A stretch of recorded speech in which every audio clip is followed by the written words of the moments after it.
Bonjour, aujourd'hui j'aimerais vous parler d'un vaisseau de Star Trek, plus exactement de Star Trek Deep Space Nine, qui est le vaisseau Cardassian de base,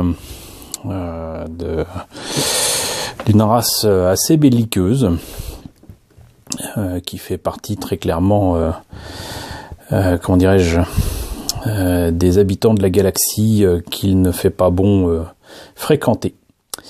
Cela dit, bon, il y a un petit peu de tout, hein, comme avec pas mal d'autres races comme les Ferengi ou les Klingons, mais là c'est quand même un des points centraux, j'allais dire, des récits de Deep Space Nine, des conflits généralisés avec la Fédération, puisque il est question aussi de territoires cédés aux Cardassians par la Fédération, qui vont mener à une lutte intestine et une résistance avec des gens qui vont d'ailleurs s'appeler le Maquis, en référence aux maquisards et résistants français qui s'échappaient en pleine Cambrousse pour ne pas avoir affaire à l'armée allemande.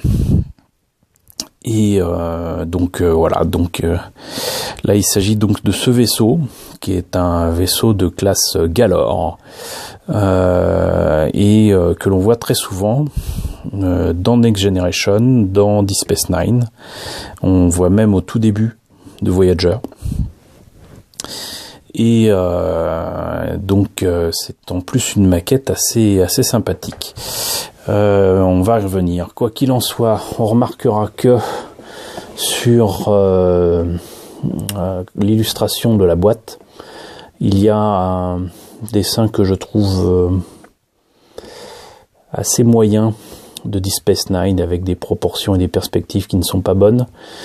Heureusement, c'est une photo du modèle de tournage apparemment qui passe devant. Voilà. Et c'est pas plus mal. En plus, ça nous permettra de faire le jeu des 7 erreurs entre la maquette et le modèle de tournage. C'est bon d'avoir cette référence aussi grande en plus. Une belle boîte, hein, vous voyez. D'ailleurs, vous voyez pas, mais c'est quand même une belle boîte. Et voilà. Donc, si je me rappelle bien, c'est une série qui a débuté vers la fin des années 90, peut-être même 97.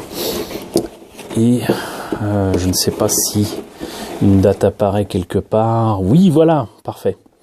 Bon, mes souvenirs étaient bons, puisque c'est bel et bien... Oups. Difficile de faire une mise au point avec une lumière artificielle, mais vous voyez donc 97. Et alors c'est marrant parce que sur cette boîte, on a droit à l'English, du French français. Maquette très détaillée, maquette de navire de classe Cardassian Galor, ça ne veut strictement rien dire, hein, avec des décalcomanies d'origine pour reproduire le navire de classe Cardassian Galor. Peinture et colle non fournie. Voilà, c'est tout ce qu'on saura sur cette boîte. Ah si, quand même, il y a en fait des images du modèle monté et peint, mais pas éclairé. Et si je faisais une mise au point, c'est toujours aussi difficile avec la lumière que j'ai là. Donc voilà pour la boîte, et sans trop tarder, je propose qu'on ouvre et qu'on voit ce qu'il y a à l'intérieur. Alors, je constate qu'il y a quand même assez peu de pièces, mais elles sont super bien détaillées, on va revenir dessus.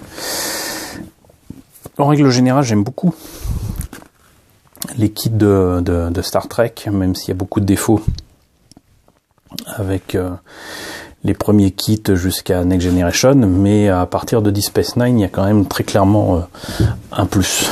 Et encore une fois, on y reviendra. La notice, fort jolie, qui débute, je ne sais pas pourquoi, par les couleurs à utiliser sur le vaisseau. Alors que le montage débute avec la phase 2. On notera que les feux de position, contrairement à beaucoup d'autres vaisseaux, sont en fait des pyramides. C'est un détail culturel assez intéressant. On a ces éléments-là ensuite qui viennent se poser sur la partie inférieure. On la retourne, on l'appelle Thérèse, et on se retrouve avec la partie supérieure qui est en un seul bloc et qui a juste ces petits éléments-là qui sont en fait certainement les moteurs, non pas de distorsion, mais comment on appelle ça déjà ? Les moteurs à impulsion, donc Impulse Engine, qui permettent de naviguer autrement qu'en faisant des sauts de puce en warp.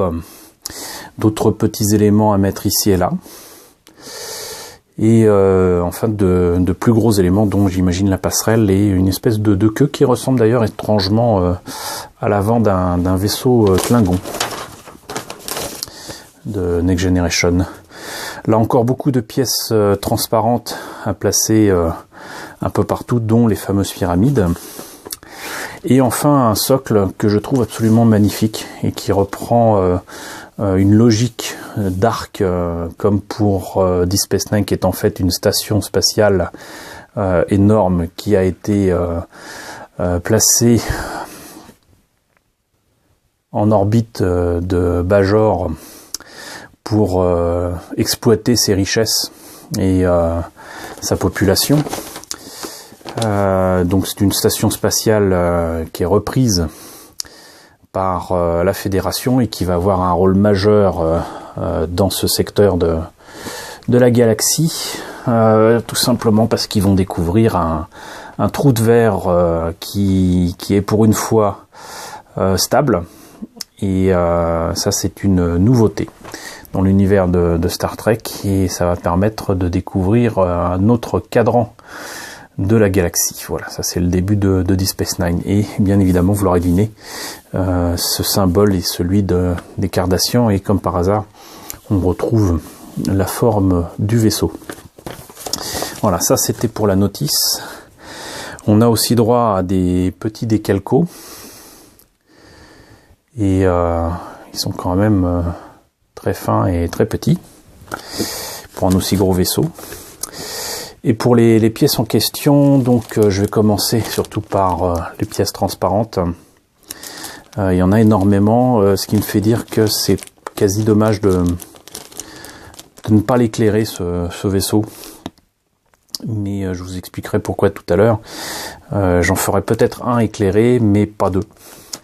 Parce que j'ai un autre projet sur un des vaisseaux de classe Galor pour le transformer en un vaisseau de classe Keldon et non pas Sheldon.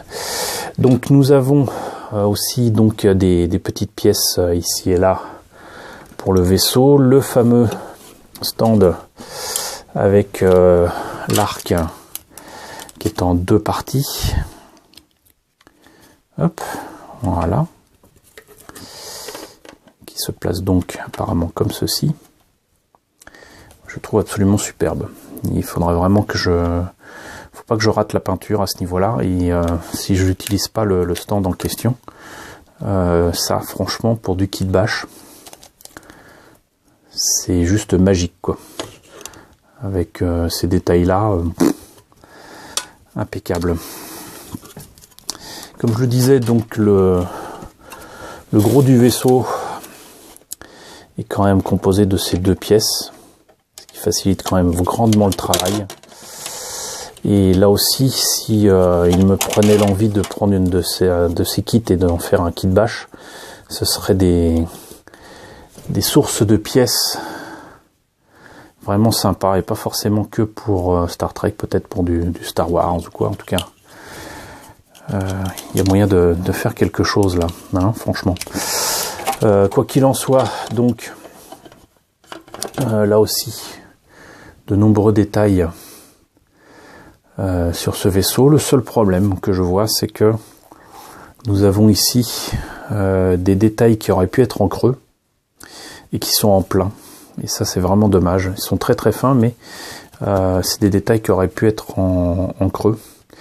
et qui ne devrait pas exister en fait, parce que si on regarde bien la photo ici, les différentes nuances de panneaux sur le vaisseau qui vont du jaune poussin au jaune sable, voire au marron, sont en fait des panneaux qui sont faits en peinture. Il n'y a aucun de ces détails ne sont gravés. Voilà, donc c'est un peu dommage.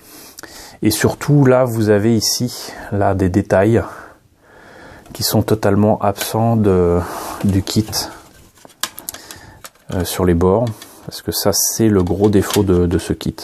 Peut-être le seul gros défaut du Galor Class,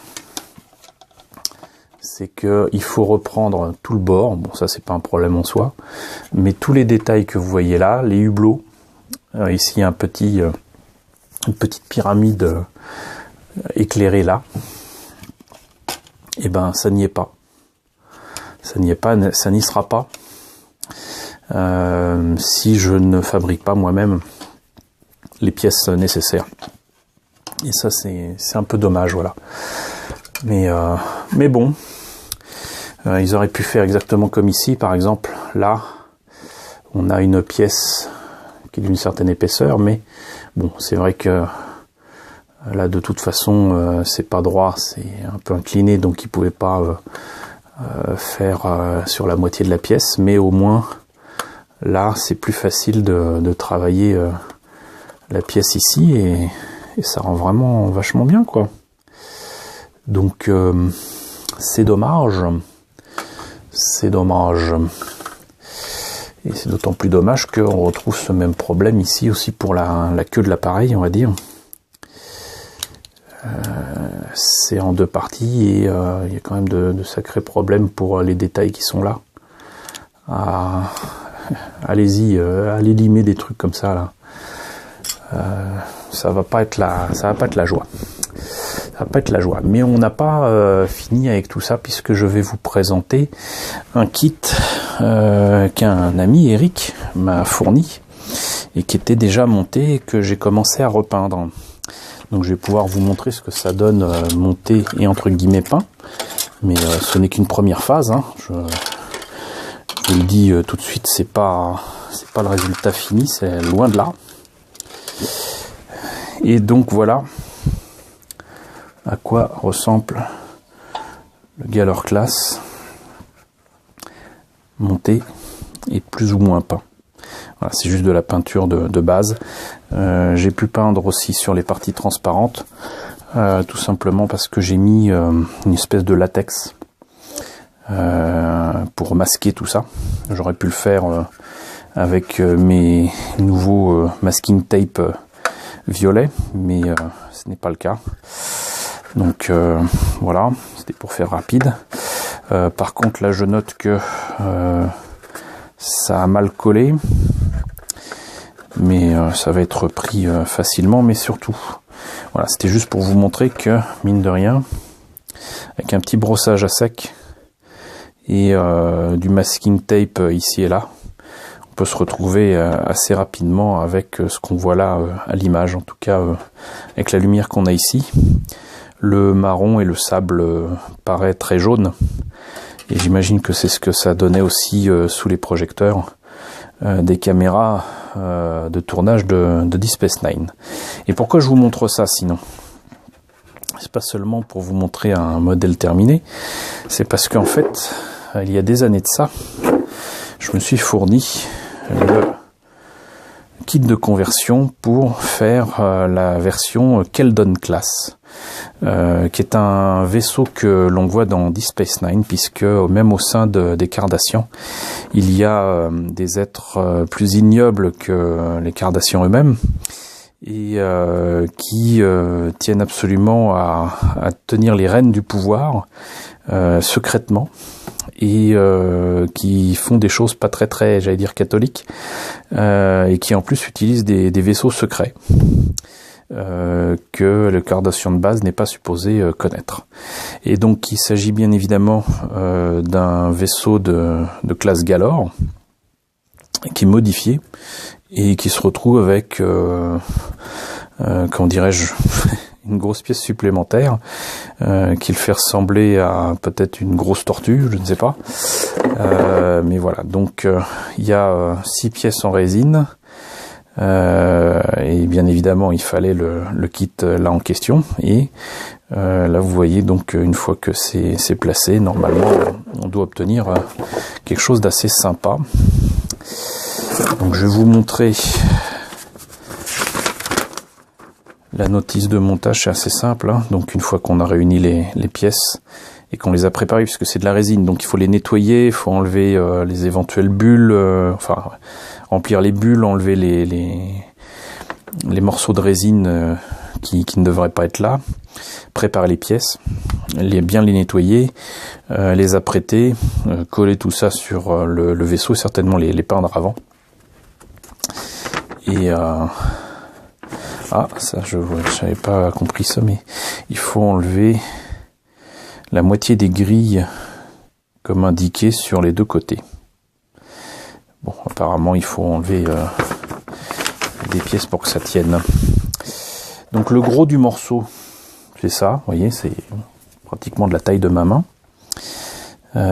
C'est assez bien foutu, avec en plus les détails qui vont bien pour tenir sur le vaisseau. C'est-à-dire qu'une fois mis la colle, ça tiendra bien normalement. Il y a quand même des détails à l'intérieur. Si on avait l'envie de mettre l'œil dessus, il y a des détails. Ça, a priori, ça se met là-dessus. Et il y a ces espèces de nageoires qui se mettent de l'autre côté, et d'autres petits détails qui doivent se mettre à droite, à gauche. Apparemment, que je dise pas de bêtises.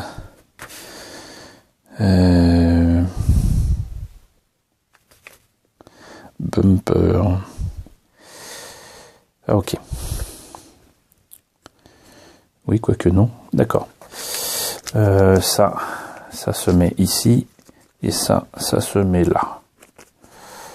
Voilà. Donc, petite pièce. Ce que je vous propose que je vais faire, c'est que je vais faire un petit montage rapide, sans coller, essayer de vous montrer ce que ça donne une fois réuni. Alors voilà, ça peut sembler ne pas être grand-chose, mais ça me permet d'avoir 2 vaisseaux différents, Cardassian. Et vous voyez donc, là il me suffit de placer cette pièce-là ici, de trouver un moyen de mettre les espèces de nageoires derrière. Et j'aurai un beau vaisseau de classe Keldon. Voilà. Donc voilà, c'était la présentation du vaisseau cardassien de classe Galor, de Deep Space Nine, de Star Trek Deep Space Nine. En espérant que vous connaissiez la série, j'espère que vous appréciez autant que moi la découverte de cette maquette. N'hésitez pas à me dire ce qu'il en est d'ailleurs dans la section commentaires.